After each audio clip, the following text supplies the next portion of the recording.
Okay, मेरा आवाज आ रहा है कि नहीं guys? Am I Audible?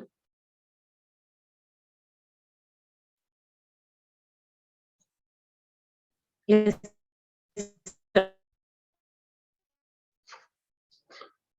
Okay, आवाज मतलब फट फट के आ रहा है कि ठीक से आ रहा है?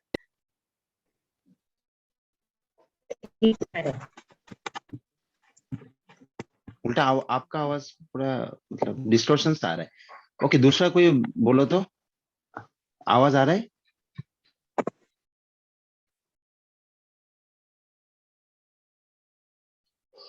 कौन कौन आया है? मीनम, आवाज आ रहा है मेरा?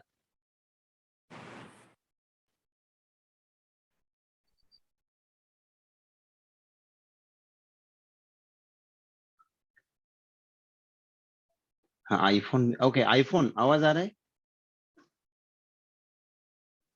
Yes, sir. Okay okay guys, यहाँ पे मौसम बहुत खराब था, इसीलिए मैं तब से शुरू करने के लिए कर रहा था, बट चलो कोई बात नहीं, आज थोड़ा लेट हो गया। शेयर इसकी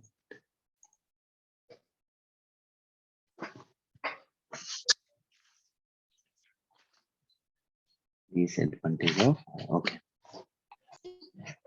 ओके गाइस, सबको स्क्रीन स्क्रीन नजर आ रहा है? Yes, sir. आ रहा है ना? ओके ओके, ठीक है। ओके गाइस, सो टॉपिक टॉपिक आप लोग को पता है, तो टॉपिक आरसीसी, राइट? ठीक है। सो आज मैं क्या करूंगा, आज फर्स्ट ऑफ ऑल मतलब जैसे कि बेसिक्स देखो आप लोगों को क्या क्या आना चाहिए regarding RCC exam point of view से। तो फर्स्ट ऑफ ऑल आप लोगों को दो मेथड, ओके एक्चुअली तीन मेथड होता है आरसीसी का। एक होता है आपका working stress method, okay, then we have the load factor method या फिर जिसको अल्टीमेट लोड मेथड भी बोलते हैं, ठीक है। और third one is limit state method, ठीक है। सो इन तीनों मेथड में से ये जो आपका एक है WSM मेथड, ओके, एक जो आपका है WSM मेथड और दूसरा है जो लिमिट स्टेट मेथड, ओके, इन दोनों मेथड से आप लोगों को बीम डिजाइन आना चाहिए, ओके, बीम डिजाइन। और बीम डिजाइन में आएगा आपका सिंगली रेनफोर्स सेक्शन, ओके, उसके बाद आएगा डबली रेनफोर्स सेक्शन, ठीक है। सो बीम डिजाइन में लिमिट स्टेट मेथड और आपका WSM मेथड, दोनों मेथड में आपको बीम डिजाइन सीखना पड़ेगा। एंड देन स्लैब, ठीक है। स्लैब डिजाइन में अगर हम लोग देखेंगे तो स्लैब में देखो कॉम्प्लिकेटेड नहीं देते हैं, अभी तक जितना भी क्वेश्चन आया है तो सबका सब आपका बेस्ड है वन वे स्लैब पे, ठीक है, वन वे स्लैब पे। सो ये भी हम लोग देखेंगे। एंड नेक्स्ट उसके बाद आप लोग हम लोग को पढ़ना पड़ेगा शेयर डिजाइन, ठीक है। शेयर डिजाइन को ये अलग टॉपिक जैसा ही पढ़ेंगे, बट फाइनली ये भी एक्चुअली एक पार्ट है आपका, बीम का ही पार्ट है मान लो। उसके बाद हम लोग पढ़ेंगे column design, okay, column design भी पढ़ना पड़ेगा। सो कॉलम डिजाइन में सेम WSM मेथड से भी देखेंगे और साथ ही साथ आपका LSM मेथड से भी देखेंगे, ठीक है। And the last topic would be footing, ठीक है, फुटिंग पे भी क्वेश्चंस आता है, तो फुटिंग्स भी हम लोग को पढ़ना पड़ेगा। ओके गाइस, ठीक है। सो अभी मैं आज का क्लास में, आज फर्स्ट ऑफ ऑल मैं आप लोगों को इन तीनों मेथड का बेसिक, साथ ही साथ इनका जो डिफरेंसेस है, ठीक है, डिफरेंसेस के बारे में भी हम लोग देखेंगे।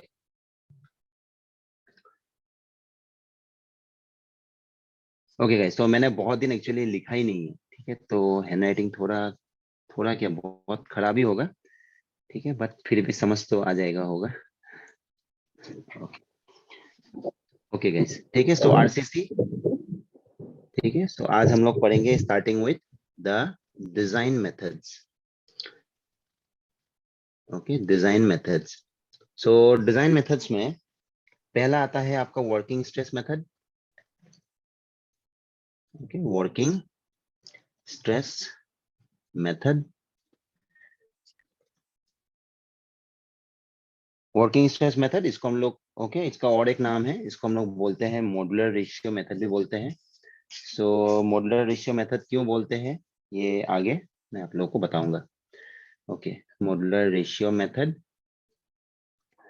ओके गाइस, ठीक है, चलो एक एक करके मैं आप लोगों को समझाना शुरू ही करता हूँ, ठीक है। तो वर्किंग स्ट्रेस मेथड पहले आ जाएगा आपका, जिसको हम लोग मॉड्यूलर रेशियो मेथड भी बोलते हैं। ओके, बीच में अगर मेरा आवाज में कुछ प्रॉब्लम होगा ना तो प्लीज ओके बीच में आप बता देना मुझे।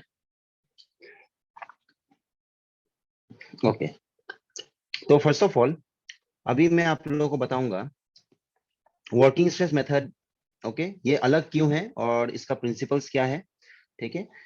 तो वर्किंग स्ट्रेस मेथड में ओके, इससे पहले इसको बोलने से पहले तो स्टार्टिंग में करूंगा। जैसे कि देखो कंक्रीट का हम लोग ग्रेडिंग करते हैं, राइट। आपका होता है M20, M30, M15 in this way, right. तो यहाँ पे आज ज्यादा ही लाइटनिंग हो रहा है। हाँ, इधर भी पूरा लाइटनिंग हो रहा था, अभी थोड़ा कम हो गया है। ओके, आपके यहाँ तो शायद तक तो और भी हो रहा होगा अभी।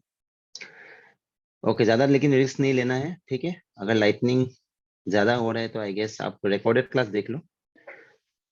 ओके गाइस, ठीक है। तो आप देखो M20, so M stands for mix. Okay, M stands for mix, ठीक है। उसके बाद देखो जब हम लोग बोलते हैं M20, तो 20 यहाँ पे क्या डिनोट करता है? यस, कोई बताएगा मुझे 20 क्या डिनोट करता है? Characteristic strength. Okay good, characteristic, yes characteristic strength. But हम लोग अगर इसको ओके एग्जैक्टली बोलेंगे तो वो क्या होगा? Characteristic compressive strength. ओके, क्योंकि देखो कंक्रीट हम लोग बनाते हैं, कंक्रीट किस काम आता है? कंक्रीट काम आता है आपका कंप्रेसिव स्ट्रेस को झेलने के लिए। ओके, ये टेंसाइल स्ट्रेस तो ले नहीं सकता है।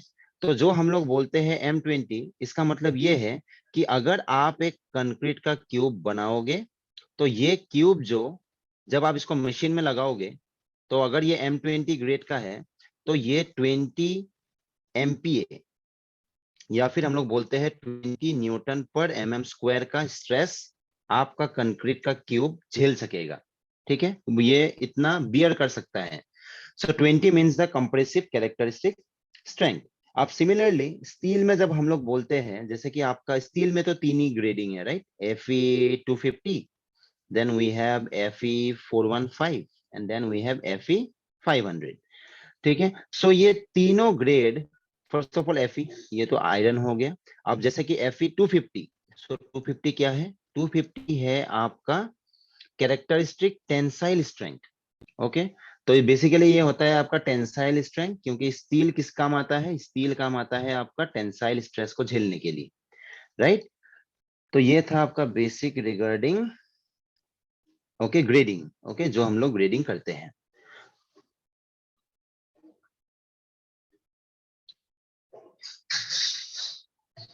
ओके गाइस, तो अब मैं आता हूँ वापस टॉपिक पे। LBM TBM आएगा क्या? टीबीएम तो पढ़ना चाहिए आप लोगों को, मैं टीबीएम दिखा दूंगा। टीबीएम का देखो एक्चुअली क्या है ना, आपका WSM मेथड में तो इतना मुश्किल नहीं है, ठीक है। लेकिन LSM मेथड में थोड़ा सा कॉम्प्लिकेटेड हो जाता है। कॉम्प्लिकेटेड मतलब देखो वही है कि जो फॉर्मूला याद रखेगा वो कर लेगा, फॉर्मूला थोड़ा लेंदी हो जाता है इसका। मैं करा दूंगा ऐसे, ठीक है। आप लोगों को एक्चुअली टीबीएम में मैं पढ़ाऊंगा ही, क्योंकि टीबीएम का भी एक्चुअली क्वेश्चन पहले आ चुका है। हाँ सिंपल आया था बट स्टिल चलो ये सब चलो बाद में आएगा, ठीक है। ओके ओके, मैं अभी देखो ये बता रहा था। अब देखो वर्किंग स्ट्रेस मेथड में जो बेसिक मेन डिफरेंस है, ठीक है, वो देखो क्या है। अब देखो जब हम लोग बोलते हैं M20 ग्रेड, अब 20 मतलब आप लोगों को पता चल गया ये क्या है? इसका compressive okay characteristic compressive strength.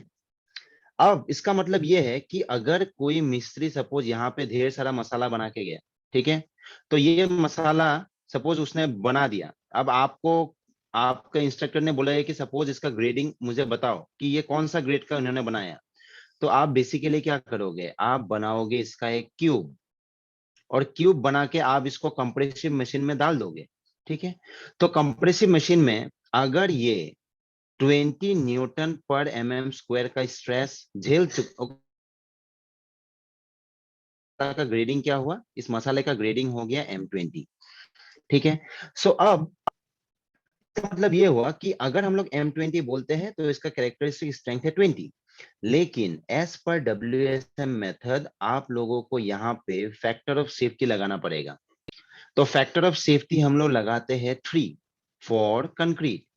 Concrete के लिए WSM मेथड के हिसाब से हम लोगों को फैक्टर ऑफ सेफ्टी 3 लगाना पड़ता है।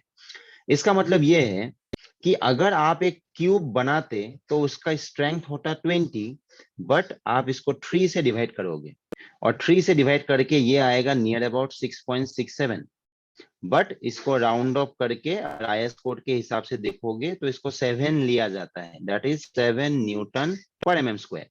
इसका मतलब यह है कि आपका ग्रेडिंग है M20, तो क्यूब स्ट्रेंथ है इसका 20, but WSM method M20 grade का स्ट्रेंथ को कभी 20 मानता ही नहीं है, ये इसको मानता है ओनली 7। ठीक है, तो मतलब कि कंक्रीट का अगर आप एक एरिया के हिसाब से देखोगे तो एक यूनिट एरिया M20 ग्रेड के हिसाब से एक्चुअली वो 20 को झेल सकना चाहिए, but as per WSM method आप इसको मानोगे कि एक यूनिट एरिया ओनली 7 न्यूटन पर mm स्क्वायर का स्ट्रेंथ ही झेल सकता है। ठीक है, अब सिमिलरली ये तो हो गया कंक्रीट के लिए। अब देखो स्टील के लिए एज पर WSM मेथड हम लोग फैक्टर ऑफ सेफ्टी लगाएंगे 1.8, एग्जैक्ट वैल्यू है 1.78, बट इसी को राउंड ऑफ करके हम लोग इसको 1.8 करके लेते हैं। ठीक है, 1.8। तो इसका मतलब ये हुआ कि अगर आपके पास Fe 250 स्टील है तो इसका कैरेक्टरिस्टिक स्ट्रेंथ है 250, बट WSM मेथड कभी भी 250 आपको लेने देगा ही नहीं, आपको लेने देगा कितना, 250 डिवाइडेड बाय 1.8, तो ये नियर अबाउट 140 ऐसा कुछ आएगा। ठीक है, 140 न्यूटन, 138 ऐसा कुछ आता है। सो इसको भी राउंड ऑफ करके IS कोड के हिसाब से 140 लिया जाता है। ठीक है, तो इसीलिए देखो WSM मेथड को आजकल थोड़ा ऑब्सोलेट मेथड बोला जाता है, क्योंकि देखो सबसे पुराना मेथड यही है। ठीक है, सबसे पुराना मेथड है ये, और इस मेथड में देखो क्या होता है कि आप यूज कर रहे हो M20 ग्रेड सपोज, बट आप तो स्ट्रेंथ को 7 मानोगे, तो इसीलिए अगर आपको 100 न्यूटन लोड के लिए आपको एक बीम बनाना है सपोज, तो WSM मेथड में compare to the latest method, अभी ये भी कहाँ लेटेस्ट रहा, बट स्टिल तीनों में से सबसे नया यही है, लिमिट स्टेट मेथड। तो इस मेथड के कंपैरिजन में अगर आप देखोगे तो सेम लोड के लिए, ओके सेम लोड के लिए आपको हमेशा ज्यादा बड़ा क्रॉस सेक्शन बनाना पड़ेगा अगर आप WSM मेथड से बनाओगे। रीजन यही है कि यहाँ पे फैक्टर ऑफ सेफ्टी बहुत बड़ा लिया जाता है, तो इसीलिए जहां पे सपोज आप 20 स्ट्रेंथ था, आप 20 नहीं बस 7 मानोगे, तो ऑफ कोर्स आपका cross section for the same load ज्यादा बड़ा हो जाएगा। ठीक है, बट अगर आपको अगर कोई बोलेगा कि पैसे का कोई टेंशन नहीं, आप बस बढ़िया सा एक बिल्डिंग बना दो, तो सबसे सुइटेबल मेथड उल्टा आपका WSM मेथड ही है, क्योंकि यहाँ पे रिजर्व स्ट्रेंथ ज्यादा होता है, क्योंकि आप तो रियल स्ट्रेंथ को मान ही नहीं रहे हो। आप तो, कोई आदमी आके आपको बोलेगा कि मैं 20 केजी उठा दूंगा, आप बोलोगे कि नहीं तू 7 केजी से ऊपर नहीं उठा सकेगा, तो ऑफ कोर्स उसका तो रिजर्व स्ट्रेंथ रह गया, राइट। तो इसीलिए WSM मेथड में आपका स्ट्रक्चर ज्यादा मजबूत और ज्यादा लंबा चलता है, बट अनइकोनॉमिकल है, पैसा ज्यादा लगता है। ठीक है, सो वर्किंग स्टाइल मेथड में कुछ पॉइंट वाइज ओके मैं लिख दूंगा, आप लोग भी ये बेस्ट से नोट डाउन कर लो। ठीक है, so it is a simple, reliable, okay, but the oldest, okay, but the oldest method, okay, which is based on elastic theory. ठीक है, तो ये जो लाइन मैंने अभी लिखा इसको भी चलो मैं आप लोग को बाद में, ओके ये जो मैंने लिखा इलास्टिक थ्योरी, ठीक है, इसको मैं बाद में आप लोगों को फिर जब आगे बढ़ेंगे मैं बता दूंगा। ठीक है, elastic theory. Second point, okay, it assumes that both concrete Okay, both concrete and steel are elastic. Okay, are elastic and obeys. Okay, and obeys Hooke's law.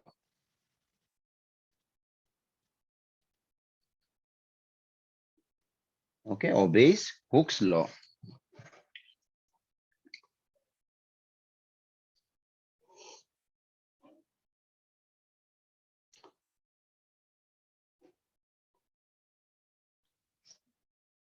The moment and forces. Okay, the moment and forces acting on a structure. Okay, acting on a structure are computed या फिर calculated. Okay, are computed from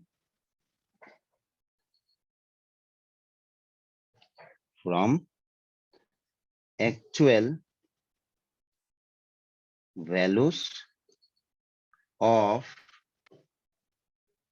service load. Actual values of service load.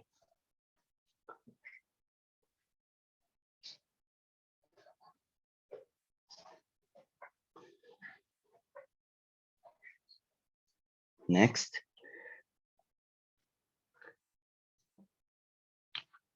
stresses in concrete, and steel. Okay, stresses in concrete and steel are taken only. Okay, are taken only as a fraction. Okay, as a fraction of their strength. Okay, of their strength in order to provide adequate factor of safety. Adequate factor of safety.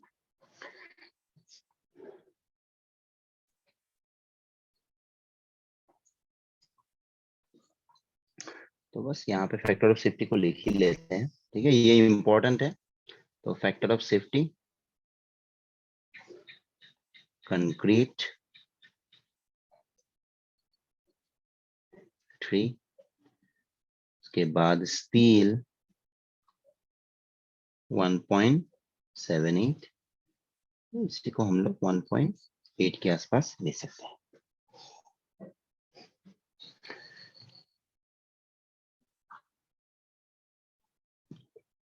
Next important point, stress in steel is linearly related to the stress in adjoining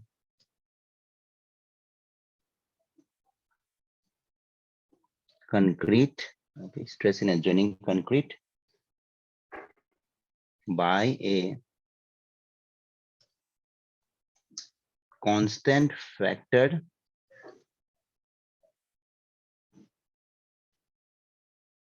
called as modular ratio. Okay, called as modular ratio. Hence, the name modular ratio method. Okay, hence the name modular ratio method.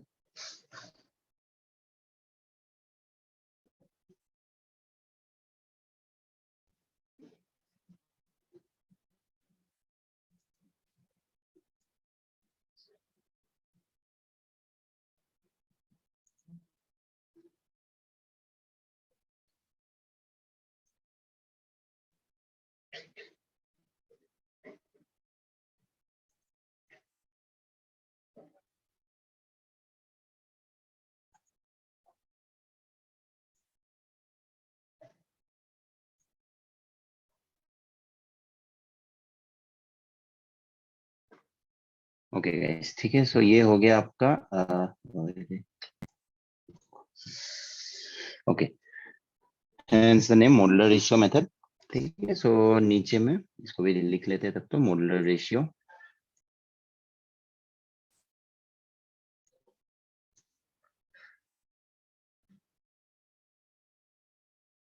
Okay, yeah. So modular ratio को हम लोग denote करते हैं small m से। ठीक है, so modular ratio m is equal to ES by EC। ठीक है, तो यहाँ पे आपका ES हो गया modulus of elasticity. Okay, modulus of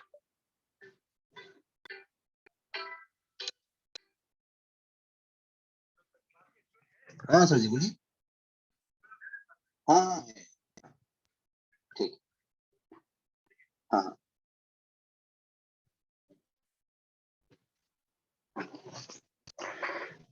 okay, so modulus of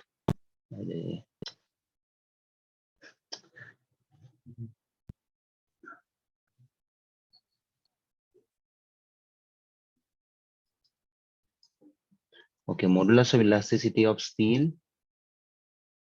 Okay, then you have EC, modulus of elasticity of concrete. Okay, modulus of elasticity of concrete. Okay, तो ये हो गया आपका इस मेथड्स को अभी मैं एक एक करके आप लोग को बताऊंगा। ओके गाइस, चलो जिनको लिखना है आप लोग लिख लो। ओके, जिनको लिखना है मतलब सबको लिखना है ये।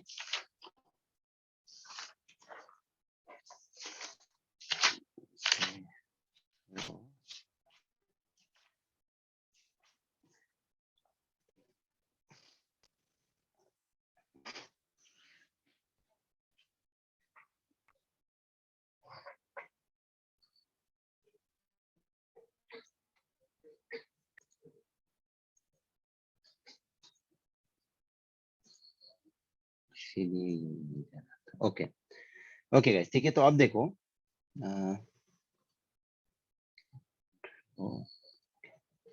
ठीक है, चलो मैं अभी साइड में बता देता हूँ। ठीक है, अब देखो first of all simple method है, हम लोग पढ़ चुके हैं राइट, मैंने बता दिया है। रिलायबल, ऑफ कोर्स रिलायबल, क्योंकि आप रियल स्ट्रेंथ को नहीं मानते हो, बड़ा फैक्टर ऑफ सेफ्टी है। ठीक है, and oldest method okay which is based on elastic theory. ठीक है, अब देखो यहाँ पे इलास्टिक थ्योरी बोल के क्यों बोला गया है। ठीक है, अब देखो हम लोग को ये बात पता है कि अगर आप स्ट्रेस स्ट्रेन कर्व देखोगे, ठीक है, तो stress strain curve for concrete, ठीक है, अगर आप कंक्रीट के लिए देखोगे, ठीक है, तो ये कैसा होगा। तो ये जो एक्चुअल वाला है ये कुछ इस किस्म का होता है। मतलब कि जैसे जैसे आपका ओके लेट्स कंसीडर, यहाँ पे मैंने दिखा दिया आपको, यहाँ पे मैंने दिखा दिया स्ट्रेस, यहाँ पे मैंने दिखा दिया स्ट्रेन। ठीक है, तो अब देखो जैसे जैसे आपका स्ट्रेन बढ़ेगा तो ऑफ कोर्स आपका स्ट्रेस बढ़ेगा। ठीक है, तो एक पॉइंट में ये मैक्सिमम जितना ये झेल सकता है वहां तक पहुंचेगा। उसके बाद आपका कर्व एक्चुअली कुछ इस किस्म का होता है फॉर कंक्रीट।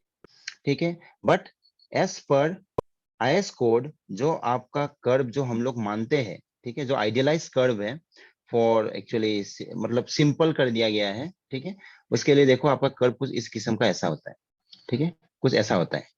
अब सिमिलरली अगर आप स्टील के लिए भी देखोगे तो स्टील के लिए भी आपका stress strain curve same way में कुछ ऐसे जाएगा, बस ये ऐसे ऐसे चला जाता है। ओके, ठीक है, तो अब देखो लेट्स कंसीडर कि आपका एक बीम सेक्शन है। ठीक है। तो बीम सेक्शन में देखो, जैसे जैसे आप लोड को बढ़ाओगे, जैसे जैसे आप लोड को बढ़ाओगे तो क्या बढ़ेगा, आपका स्ट्रेस बढ़ेगा, राइट। तो स्ट्रेस बढ़ेगा इसका मतलब क्या है, साथ ही साथ आपका स्ट्रेन भी तो बढ़ेगा, राइट। अब देखो इस कर्व में देखो, कंक्रीट वाला, अब देखो max, let's consider M20 grade, तो ये मैक्सिमम स्ट्रेस कितना झेल सकता है, 20, राइट। तो इसका मतलब देखो क्या है कि जैसे जैसे आप स्ट्रेस को बढ़ाओगे, जैसे जैसे आप लोड को बढ़ाओगे तो आपका स्ट्रेस बढ़ेगा, तो साथ ही साथ आपका स्ट्रेन भी बढ़ेगा। तो ये कर्व कुछ इस किस्म से आगे बढ़ते हुए जा रहा है, ब्लैक, ओके। तो देखो कर्व कुछ ऐसे बढ़ते हुए जा रहा है, राइट। तो एक टाइम ये मैक्सिमम इसका जो कैपेसिटी है दैट इज 20, ये 20 पहुंच जाएगा, राइट।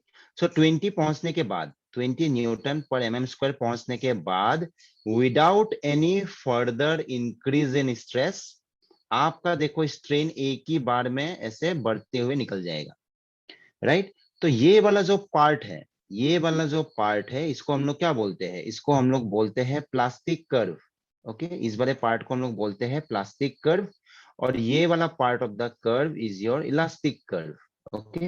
ये वाला पार्ट आपका इलास्टिक कर्व है, ठीक है।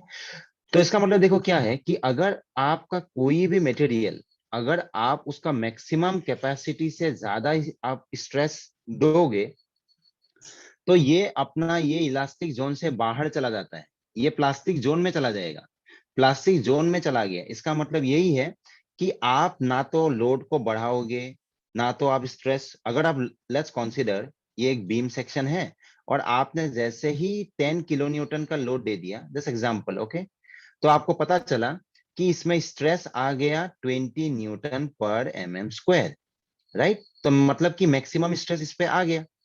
तो अभी इसके बियॉन्ड आपको लोड को बढ़ाने का जरूरत नहीं है, बट जैसे ही आप मैक्सिमम इसका अचीव कर लिया, मैक्सिमम इसका पॉसिबल कैपेसिटी आपने अचीव कर लिया, तो लोड को अगर आप नहीं भी बढ़ाओगे, लेकिन आपका देखो स्ट्रेन बढ़ते हुए जाएगा, right? तो इसीलिए देखो इसी को हम लोग बोलते हैं प्लास्टिक कर्व। तो प्लास्टिक कर्व में अगर कोई भी मटेरियल इस जोन में आ जाएगा, तो एक्चुअली क्या होता है कि अगर आप लोड को अभी हटा दोगे, तो ये दोबारा कभी भी अपना ओरिजिनल स्ट्रेंथ को अटेन नहीं कर सकता है, ओके। इसका स्ट्रेंथ, जो ओरिजिनल स्ट्रेंथ था, ये कभी और अचीव कर ही नहीं सकता है, उसका स्ट्रेंथ थोड़ा हमेशा कम हो जाएगा, ठीक है। सो अब देखो, ओके, देखो ये जो बेसिक्स है ना, ये बेसिक्स गाइस आप लोग क्लियर कर लो, ठीक है। उसके बाद एक्चुअली ना आरसीसी में इंटरेस्ट, ओके, आरसीसी आप लोग को इंटरेस्टिंग लगेगा, ठीक है। बाकी तो डिजाइन बस मेथड्स फॉलो करना है, राइट। सर स्ट्रेन होगा तभी स्ट्रेस आएगा तो ना सर। यस, देखो सर तो आप जो आगे स्ट्रेस स्ट्रेस बोल रहे थे, तो आगे स्ट्रेन आएगा तभी स्ट्रेस बढ़ेगा। वाइस वर्सा है।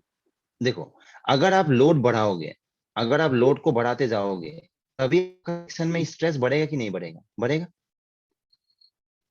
तो स्ट्रेस बढ़ेगा तो ऑफ कोर्स तब क्या होगा, स्ट्रेन भी तो आएगा ही आएगा,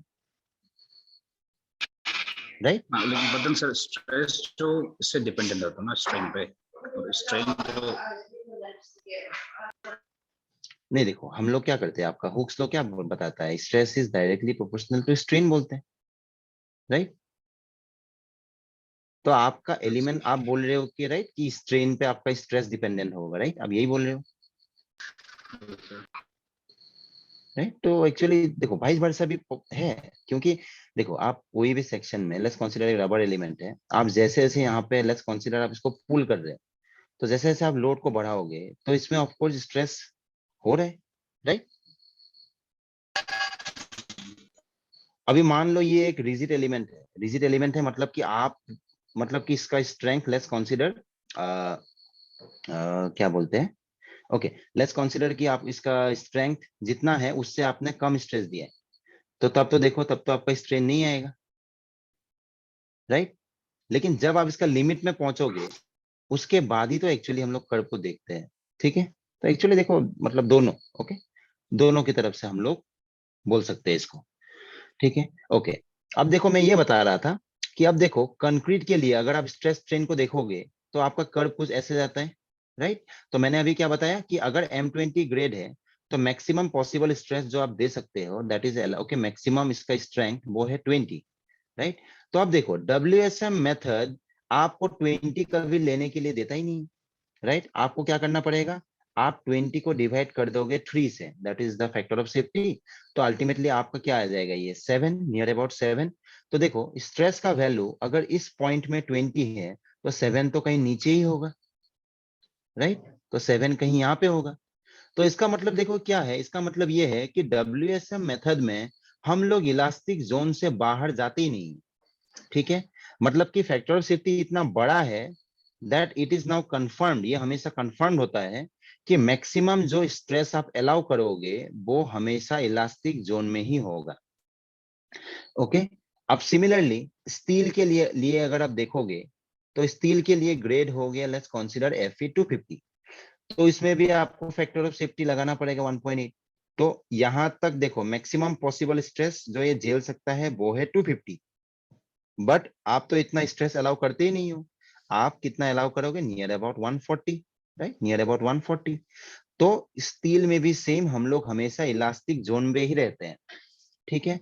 तो इसीलिए WSM मेथड को क्या बोला गया है, that this method is based on elastic theory. Okay, क्योंकि ये जो हुक्स लॉ का प्रिंसिपल है, that is your stress is directly proportional to strain, वो उसी वाला पार्ट ऑफ द कर्व को यूज करता है, ठीक है। ओके गाइस, ठीक है। तो मुझे ये बताना था रिगार्डिंग कि इसको इलास्टिक थ्योरी पे बेस क्यों बोलते हैं, ठीक है। और इसीलिए सेकंड पॉइंट में देखो मैंने क्या लिखा है, सेकंड पॉइंट में मैंने लिखा है it assumes that both concrete and steel are elastic, okay, and obeys Hooke's law, ठीक है। तो of course the part of the curve where your stress is directly proportional to strain, हम लोग बस उसी पार्ट ऑफ द कर्व को use कर रहे हैं, राइट। मतलब कि इसके अंदर ही कहीं पे होगा, ठीक है। तो इसीलिए मतलब कि of course stress is directly proportional to strain up to a certain limit. तो यही वाला पार्ट तो आपका Hooke's law, right, Hooke's law उधर ही होता है। ओके, नेक्स्ट देखो, the moment and forces acting on a structure are computed from the actual values of service load, ठीक है। इसका देखो एकदम सिंपल मतलब ये है कि WSM मेथड में अगर आप 100 किलोन्यूटन लोड के लिए आपको सपोज एक बीम डिजाइन करना है, ठीक है, तो आप सीधा 100 के लिए ही डिजाइन करोगे। आप इसको इंक्रीज करके, ओके, जैसे कि हम लोग LSM मेथड में क्या करते हैं, LSM मेथड में अगर मैं आपको बोलूंगा कि 100 किलोन्यूटन लोड के लिए एक बीम डिजाइन करो, आप इसको मल्टीप्लाई करोगे 1.5 से, ठीक है। दैट मीन्स आप डिजाइन करोगे 150 किलोन्यूटन के लिए। But in the case of WSM अगर 100 बोल दिया गया है तो हम लोग सीधा 100 के लिए ही डिजाइन करते हैं। अब सिमिलरली इंस्टेड ऑफ लोड अगर आपको बोला गया है कि 100 किलो न्यूटन मीटर मोमेंट के लिए डिजाइन करो, तो सीधा इसी के लिए हम लोग डिजाइन करेंगे। ओके गाइस, ठीक है। तो इसीलिए देखो यहाँ पे थर्ड पॉइंट में उसी को लिखा गया है कि the moment and the forces acting on the structure are calculated from the, या फिर are computed from the actual values of the service load. Service load जितना होगा उसी के लिए हम लोग डिजाइन करते हैं। Next, stresses in concrete and steel are taken only as a fraction of their strength. Okay, ये ऑलरेडी बता चुका हूं मैं, ठीक है। फ्रैक हम लोग टोटल स्ट्रेंथ को कभी लेते नहीं है। ओके, नेक्स्ट पार्ट देखो क्या बोला गया है, that is stress in steel is linearly related to the stress in adjoining concrete by a constant factor called as the modular ratio, okay, hence the name modular ratio method। okay guys, ठीक है। इसका मतलब देखो क्या है, सीधा बात तो ये है कि मॉड्यूलर रेशियो मेथड इसको, ठीक है, हम लोग बोलते हैं क्योंकि यहाँ पे देखो एक बहुत ही एक ओके एजम्पशन, इंपॉर्टेंट एजम्पशन है, ठीक है। वो एजम्पशन देखो ये है कि अगर ओके ओके इससे पहले ओके चलो मैं ये बताता हूँ अभी। ओके गाइस, ठीक है। अब देखो एक बीम सेक्शन है, ठीक है। बीम सेक्शन में जैसे ही आप लोड दोगे, ठीक है, एक सिंगल एनफोर्स बीम है सपोज, तो आप देखो ये वाला पॉइंट ये आपका एक्सिस हो गया, बीम का एक्सिस, ठीक है। तो आप देखो अगर ये लोड ज्यादा हो गया, लेट्स कंसीडर आपने लोड को ज्यादा दे दिया, वेट, ओके, आपने सपोज लोड को इतना दे दिया कि आपका बीम में फ्लेक्सर हो रहा है। फ्लेक्सर का मतलब है आपका बीम में बेंडिंग हो रहा है। तो आपका बीम कुछ ऐसा होगा, राइट, आपका बीम कुछ ऐसा हो जाएगा बेंडिंग अगर हो रहा है तो, राइट। तो देखो अगर आपका बीम में बेंडिंग हो रहा है तो सिंगली रेनफोर्स बीम में टॉप सेक्शन में हमेशा क्या होगा, कंप्रेशन, राइट। और बॉटम सेक्शन में क्या होगा, बॉटम सेक्शन में आपका होगा टेंशन, राइट। तो इसीलिए सिंगली रेनफोर्स बीम में हम लोग स्टील को कहाँ लगाते हैं, हम लोग नीचे लगाते हैं, क्योंकि आपका टेंसाइल स्ट्रेस फॉर आपका सिंपली सपोर्टेड बीम के लिए, ओके सपोज यहाँ पे आपका सपोर्ट रहना चाहिए था, ठीक है, फॉर सिंपली सपोर्टेड बीम आपका हमेशा नीचे की तरफ टेंशन होगा, ऊपर की तरफ कंप्रेशन होगा, ठीक है। तो इसी बीम का अभी क्रॉस सेक्शन को मैंने ऊपर में दिखाया है। तो अब देखो, लेट्स कंसीडर कि ये एक बीम है जिसका है M20 ग्रेड एंड आपका है Fe250। तो आपका स्टील कैसा होगा, राइट। तो अब देखो, हम लोग को पता है कि WSM मेथड में अगर आपका M20 ग्रेड है तो आप मैक्सिमम अलाउएबल स्ट्रेस आप कितना अलाउ करोगे, 7। Fe250 तो मैक्सिमम अलाउएबल स्ट्रेस स्टील में कितना होगा, 140, राइट। तो मतलब कि आप बस 7 अलाउ करोगे कंक्रीट के लिए और 140 करोगे स्टील के लिए। तो अब देखो, हम लोग को ऑलरेडी पता है कि स्टील के लिए देखो या फिर कंक्रीट के लिए आप देखोगे, WSM मेथड में आपका स्ट्रेस हमेशा कहां पे रहता है, स्ट्रेस हमेशा आपका इलास्टिक जोन में रहता है, ठीक है।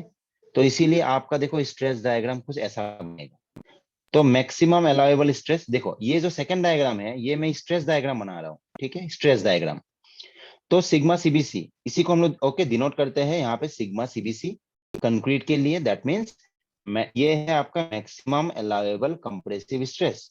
तो ये हो गया 7, राइट। सिमिलरली स्टील के लिए हम लोग को पता है कि 140 होगा sigma ST, that is maximum allowable tensile stress.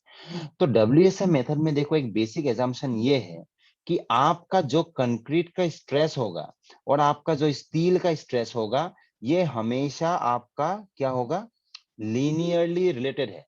Linearly related इसका मतलब क्या है, इसका मतलब ये है कि कंक्रीट में अगर स्ट्रेस थोड़ा सा बढ़ेगा, राइट, तो सेम अमाउंट नहीं बोल सकते हम लोग, सेम प्रोपोर्शन में आपका स्टील में भी बढ़ेगा, ठीक है गाइस। ये एक बहुत ही इंपॉर्टेंट एजम्पशन है इन WSM मेथड।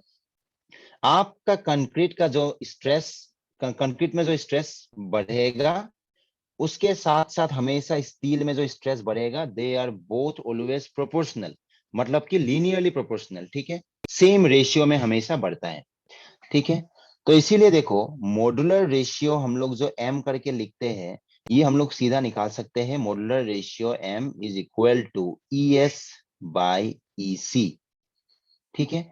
तो यहाँ पे ES हो गया आपका modulus of elasticity of steel, EC हो गया आपका modulus of elasticity of concrete, ठीक है गाइस। सो ये एक्चुअली मॉडुलर रेशियो निकालने के लिए अलग मेथड हम लोग को यूज करना पड़ता है, वो मैं आगे बताऊंगा, बट ये है बेसिक डेफिनेशन कि मॉडुलर रेशियो M कितना होता है, तो ये होता है आपका ES बाई EC, ठीक है। बट आप लोगों ने ऑलरेडी ये फॉर्मूला देखा होगा that M is equal to 280 by 3 times sigma CBC, ठीक है, ये भी आगे आएगा, मतलब कि ये ये अभी नहीं बताऊंगा मैं, चलो अपने बताऊंगा, ठीक है। नीचे वाला जो फॉर्मूला है एक्चुअली हम लोग उसी के साथ हम लोग हमेशा आगे बढ़ते हैं, ठीक है, मतलब कि आप डिजाइन करोगे।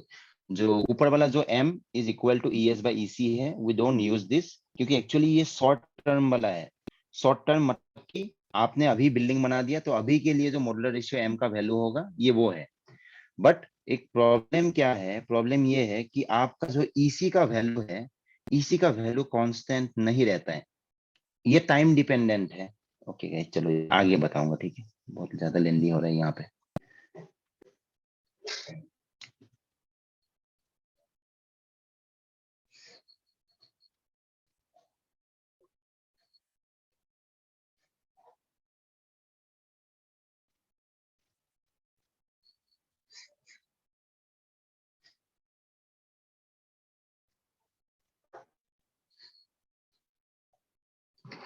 सो ये हो गया आपका रिगार्डिंग WSM मेथड का इंपॉर्टेंट कुछ पॉइंट्स, ठीक है। नेक्स्ट नंबर टू आएगा आपका ultimate load method.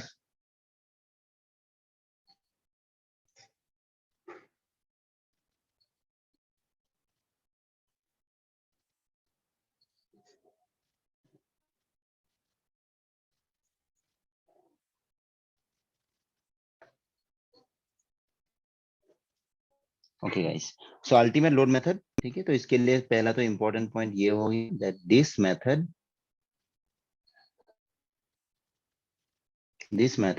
okay is based on plastic theory. Okay, this method is based on plastic theory. The ultimate load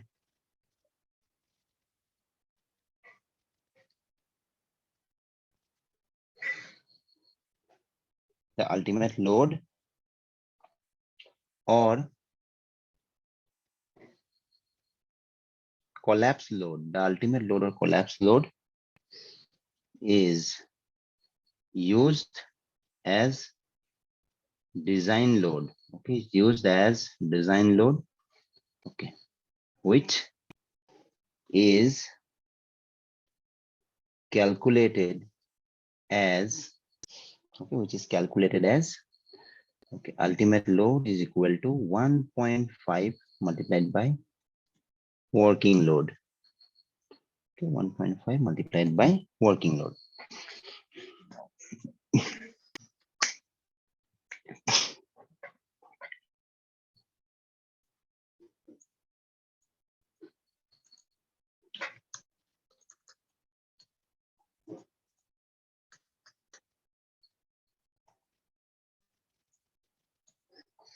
okay guys, ठीक है, तो आप देखो ये मेथड का ओके तो ये इम्पोर्टेंट है नहीं, बट फिलहाल at least okay types of method अगर लिखना है तो कुछ तो लिखना पड़ेगा, राइट। तो अब देखो अल्टीमेट लोड मेथड का बेसिक डिफरेंस देखो क्या है। बेसिक डिफरेंस ये है कि इस मेथड में अगर आप M20 ग्रेड का कंक्रीट लगा के यूज कर रहे हो तो आप आप यहाँ पे फैक्टर ऑफ सेफ्टी नहीं लगाओगे, आप सीधा 20 मान के ही चलोगे, दैट इज 20 न्यूटन पर mm² मान के ही चलोगे, ठीक है। यहाँ पे कुछ भी फैक्टर ऑफ सेफ्टी हम लोग जो लगाते थे ये नहीं लगेगा। सिमिलरली स्टील में अगर आप Fe 250 यूज कर रहे हो तो इसको भी हम लोग सीधा स्ट्रेंथ को 250 मान के ही चलेंगे। ओके, हम लोग रिडक्शन इन स्ट्रेंथ कुछ भी नहीं करते इधर, बट हम लोग यहाँ पे बस एक ही चीज करते हैं, वो ये है कि आपको अगर एक बीम बनाना है, जो मैंने पहले बताया था, जैसे कि आपको एक बीम बनाना है 100 किलो न्यूटन के लिए, तो आप सीधा क्या करोगे, 100 जो है ये आपका वर्किंग लोड है, ठीक है। वर्किंग लोड बोलते हैं इसी को हम लोग सर्विस लोड भी बोलते हैं, ठीक है। तो दैट इज 100 किलो न्यूटन। तो यहाँ पे आपको अल्टीमेट लोड या फिर डिजाइन लोड को निकालना पड़ेगा, 1.5 को आप वर्किंग लोड से मल्टीप्लाई कर दोगे। दैट मीन्स वही है जो LSA मेथड में करते हैं, तो आप एक्चुअली डिजाइन करोगे 150 किलो न्यूटन के लिए। ओके गाइस, तो डिफरेंस देखो यहाँ पे क्या है वर्किंग मेथड से। यहाँ पे फैक्टर ऑफ सेफ्टी हम लोग कहाँ लगाते हैं, हम लोग यहाँ पे फैक्टर लगाते हैं लोड पे या फिर मोमेंट पे, जिसके लिए आपको बीम को डिजाइन करना है। बट स्ट्रेंथ को हम लोग एज इट इज लेते हैं, स्ट्रेंथ में कुछ भी चेंजेस नहीं करते हैं।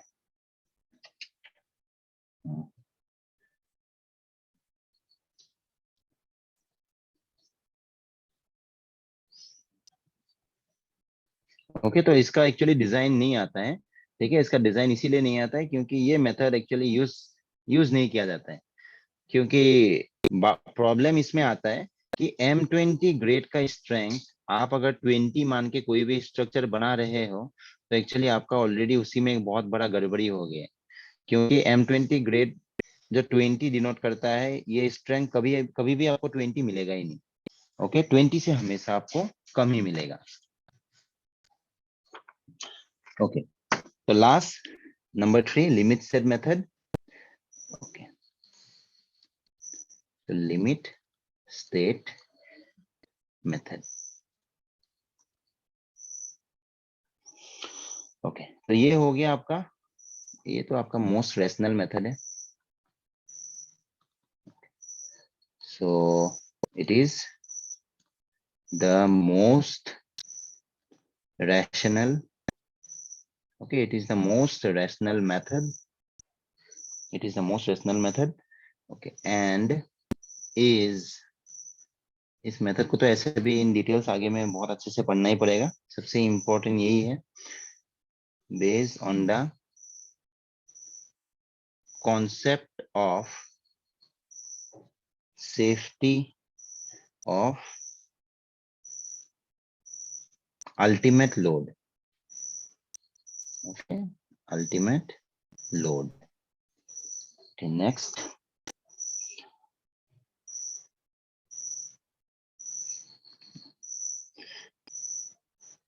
ओके ओके गाइस, चलो इसमें एक ही लाइन लिखते हैं अभी फिलहाल, ठीक है। ओके, इसमें देखो हम लोग क्या करते हैं। ओके ओके, अब देखो WSM मेथड में कंक्रीट के लिए, WSM मेथड में कंक्रीट के लिए फैक्टर ऑफ सेफ्टी कितना था? 3। इन LSM मेथड हम लोग इसको 3 नहीं लेके 1.5 लेते हैं, ठीक है। क्योंकि देखो WSM मेथड में जो फैक्टर ऑफ सेफ्टी इतना बड़ा लिया गया था, एक्चुअली इसीलिए मतलब अनइकोनॉमिकल हो जाता है, क्योंकि आप स्ट्रेंथ को बहुत ही ज्यादा कम कर लेते हो। सो LSM मेथड में उसको थोड़ा करेक्शन कराया गया और इसका आधा लिया गया। अब सिमिलरली जो स्टील होता है, ठीक है, स्टील के लिए इसमें था 1.78, तो यहाँ पे स्टील के लिए हम लोग लेते हैं बस 1.15। ओके, बस 1.15 ही लेते हैं फैक्टर ऑफ सेफ्टी, मतलब कि नियर अबाउट नियर अबाउट मतलब कि 87% स्ट्रेंथ हम लोग कंसीडर करते हैं, ठीक है। तो स्टील में देखो फैक्टर ऑफ सेफ्टी जो 1.78 WSM में लिया गया था, तो नियर अबाउट वो 2 के आसपास था। लेकिन स्टील देखो क्या है, स्टील आपका फैक्ट्री में बन के आता है। तो स्टील में अगर किसी ने बोल दिया कि Fe250 का ये ग्रेड है और उसमें अगर आपका मिलावट ऐसा नहीं हुआ है, ठीक है, प्योर स्टील है, तो इसमें देखो क्या होगा कि आपका Fe250 अगर उनको आपको बोला गया है, तो उसका आप 1 मीटर लो, आप उसका 1000 मीटर भी लो, ठीक है। इसका देखो स्ट्रेंथ क्या होगा, स्ट्रेंथ आपको हमेशा 250 के आसपास ही मिलेगा, ठीक है। तो इसीलिए इसके लिए फैक्टर ऑफ सेफ्टी 1.15 ही लिया गया है, ठीक है, क्योंकि स्ट्रेंथ तो सेम ही मिलेगा ऑलमोस्ट, राइट। 250 है तो 250 का स्ट्रेंथ मिलेगा ही, और ऊपर से आपका स्टील क्या है, इतना कॉस्टली है, राइट। तो LSM मेथड में देखो first of all factor of safety में उन्होंने कुछ करेक्शंस कराया, ठीक है। तो करेक्शंस कराया मतलब कि वही है, इकोनॉमिकल करने के लिए, ठीक है। WSM मेथड गलत है ऐसा नहीं है, but just WSM method is मतलब कि ज्यादा ही सेफ साइड में खेला है WSM मेथड। ओके, नेक्स्ट, उसके बाद इसमें भी सेम, इसमें भी आपका जो भी, अगर आपको एक बीम डिजाइन करना है, let's say for 100 kilo newton, okay, let's say for 100 kilo newton, so you have to design same. आप यहाँ पे अल्टीमेट लोड निकालोगे, मतलब कि आप 50% इंक्रीज कर लोगे। सो 1.5 इंटू 100, सो आप इसको डिजाइन करोगे 150 किलो न्यूटन के लिए, ठीक है। तो मतलब कि अल्टीमेट मेथड को अगर आप देखोगे, तो यहाँ पे देखो लोड में भी हम लोगों ने फैक्टर ऑफ सेफ्टी लगाया है, और साथ ही साथ स्ट्रेंथ में भी थोड़ा, okay, better value of factor of safety लगाया गया है, ठीक है। तो इसमें एक्चुअली इसीलिए बोला जाता है कि यहाँ पे हम लोगों ने मतलब कि सेफ्टी को भी रखा है ध्यान में और सर्विसिबिलिटी को भी रखा है, ठीक है। सर्विसिबिलिटी का मतलब क्या है, सिंपल मतलब यही है कि आपका स्ट्रक्चर कितना लंबा चलेगा, ठीक है, कितना लंबा चलेगा, तो दैट इज योर सर्विसिबिलिटी। जितना ज्यादा चलेगा तो उतना ज्यादा सर्विसिबल है, राइट। तो आपका बिल्डिंग कितना सर्विसिबल होगा वो किस पे डिपेंड करता है, वो डिपेंड करता है कि आपने आपका जो basic material that is concrete and steel for our RCC, right, तो इसमें आपने फैक्टर ऑफ सेफ्टी कितना लगाया है, ठीक है। तो फैक्टर ऑफ सेफ्टी आपने कितना लगाया है, तो यही आपका डिटरमाइन क्या करेगा, यही आपका डिटरमाइन करेगा कि आप मतलब कितना सेफ है, ठीक है।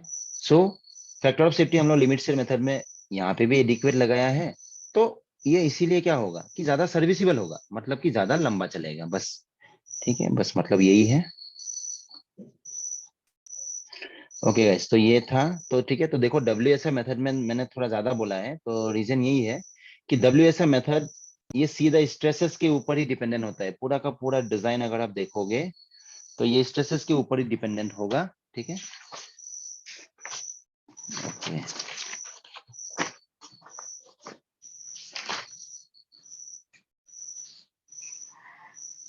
ओके गाइस, सो कल से मैं ट्राई करूंगा कि आज तो ये आपका मौसम खराब था, नहीं तो 7:30 से शुरू करता है। ठीक है, तो देखो अगले क्लास में मैं देखूंगा, अगर हो सके तो टाइम स्लॉट को मैं थोड़ा आगे लाने के लिए कोशिश करूंगा। तो गाइस आप लोग कोई बिजी हो तो मुझे बताओ तो, 7:30 से पहले क्लास होने से। जनरल स्टडीज है सर, 7:30 तक होता है जनरल स्टडीज। ओके, वो कब तक चलेगा? पता नहीं सर, 2 दिन से स्टार्ट हुआ है। अरे तो सर 7:30 ठीक है मेरे लिए भी। आपका भी क्लासेस है कुछ? नहीं नहीं, वो ऑफिस से लेट होता है यूजुअली। Okay okay okay. तब तो 7:30 करने से, तब तो 7:30 तो 8:30, एटलीस्ट 2 घंटा करके तो पढ़ना पड़ेगा एक्चुअली। मैं टॉपिक्स ना आप लोगों को कुछ छोड़ने वाला हूँ नहीं, मतलब इसीलिए लेंदी जाएगा मतलब क्लासेस ना। सर 9:30 हाँ 9:30 तक तो लेना ही पड़ेगा, 2 घंटा होने से ही आपका आप लोग का थोड़ा सिलेबस आगे बढ़ेगा, नहीं तो ये तो महीना लग जाएगा पूरा। बहुत सर, ज्यादा हो लिमिट जाएगा। State of serviceability and limit state of collapse को सर लिमिट सेट ऑफ सर्विसिबिलिटी और limit set of collapse. Okay, देखो लिमिट सेट ऑफ जो सर्विसिबिलिटी हम लोग बोलते हैं वो रुको दे।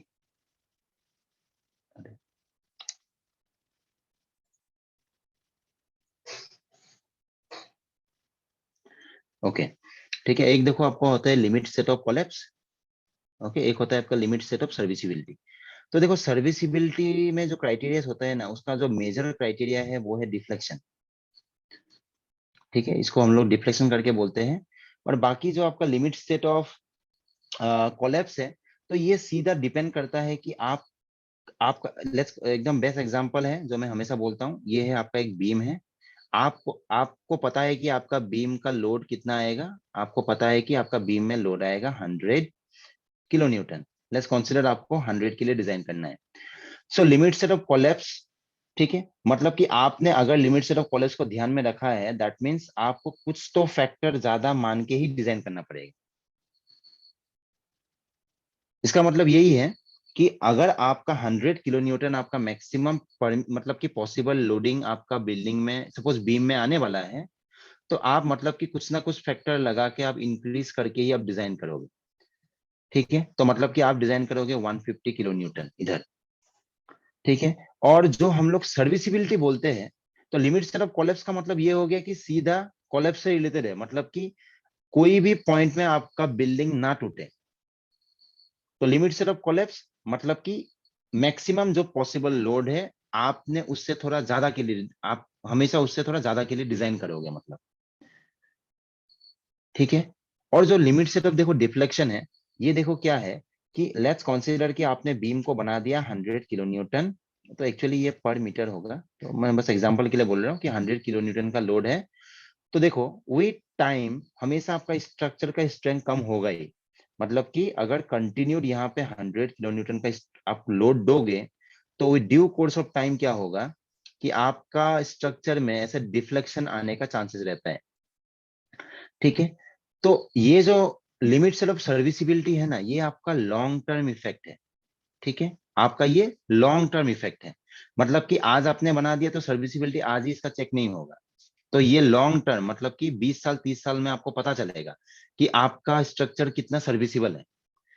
ठीक है, तो ये लिमिट सेट ऑफ जो हम लोग सर्विसिबिलिटी बोलते हैं, तो इसको डील करने के लिए मतलब कि बीम आपका स्ट्रक्चर को ज्यादा सर्विसिबल रखने के लिए हम लोग क्या कर सकते हैं, हम लोग ये जो मटेरियल आप यूज करोगे, लेट्स कंसीडर सेम M20 और आपने यूज किया है Fe250।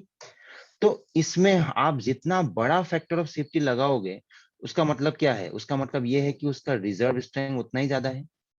राइट, तो बेसिकली देखो यही बताता है। आप अब अगर पॉइंट वाइज अगर आप देखना चाहोगे तो ऑफ कोर्स आपको तो ये बुक से देखना पड़ेगा, बट बेसिक डेफिनेशन यही है कि लिमिट सेट ऑफ कोलैप्स मतलब कि आपका बिल्डिंग शॉर्ट टर्म इफेक्ट में उसमें कुछ हो सकता है क्या, मतलब कि वो टूट सकता है क्या। ठीक है, तो उसको सेव करने के लिए आपने क्या किया है मतलब। तो इसीलिए लिमिट सेट ऑफ कोलैप्स सीधा डील होता है आपका लोड से, और लिमिट सेट ऑफ सर्विसिबिलिटी ये लॉन्ग टर्म इफेक्ट है। तो ये आपका सीधा किससे डील होता है, ये होता है बेसिकली आपका स्ट्रेंथ से। ठीक है, तो स्ट्रेंथ बोले तो M20 ग्रेड मतलब कि स्ट्रेंथ 20, राइट। ओके, तो ये बस यही है कि आपका बिल्डिंग में मतलब कि डिफ्लेक्शन नहीं आना चाहिए, उसको ध्यान में रखने के लिए हम लोग लिमिट सेट ऑफ सर्विसिबिलिटी को मतलब कि फॉलो करना पड़ता है बस।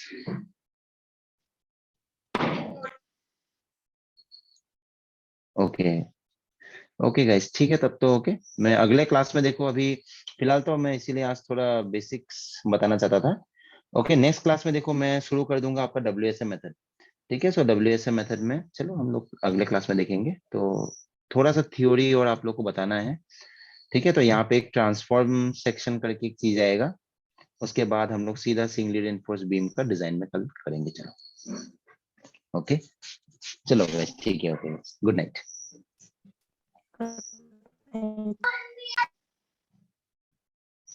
ओके।